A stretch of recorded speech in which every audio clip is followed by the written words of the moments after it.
Good afternoon, all. CamelbackTrading.org coming to you this Tuesday afternoon, October 19th, and we're looking at Window Trader's market profile of SPY, IWM, and triple Qs.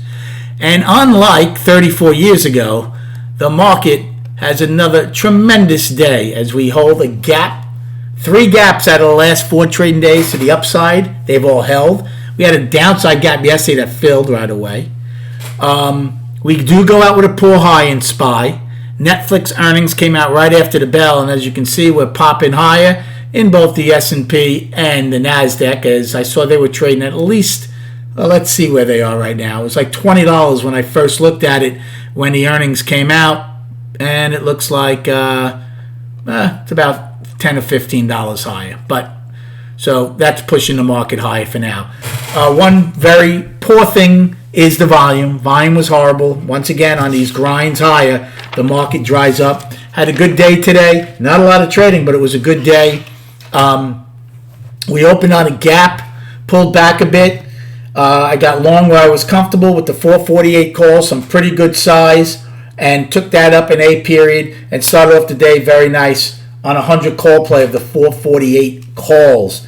I tried to get long in B on a pullback right before the second 15-minute bar started. Tried to grab another 100, didn't get it, and it went away without me. So I was a little frustrated at that. I missed that.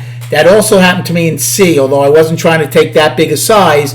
I didn't get it. I finally got some on a pullback, again, of the 448. So only 2 longs in the first 3 time frames. They both worked out very nicely. I also missed 2. Then I didn't do anything as we traded sideways. Then I played Innovator, and it ended up working out, but boy, did I just sit there for about an hour and a half. So in H, didn't look like there was getting much energy. I'm like, maybe we stopped the one-time framing. Actually took a size put play, 200 puts in H. Was playing Innovator. It was in the money, out of the money, not by a lot. It never moved much against me. I didn't add when it pushed up. I started taking off a bunch for pennies to kind of cut back in case it did run up and make a new high, where I would have added again, because I thought this market was tired at the time, and we never pulled back yesterday. And I was like, well, if we're not getting anything. They attempted to go trend today twice and failed. Yesterday they had single prints. So that's why I thought, even though we had that small set, I'm like, if we flush, we should fill them.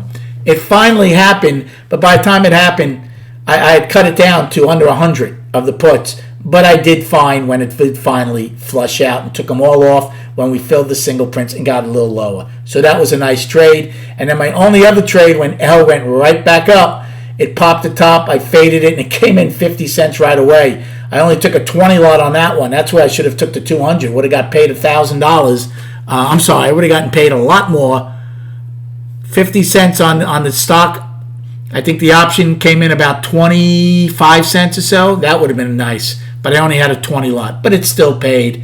And then now you see what we're doing afterwards. As far as destinations, so we close. I'm not going to. We have a pull high. So SPY actually took out L's high by 1 penny.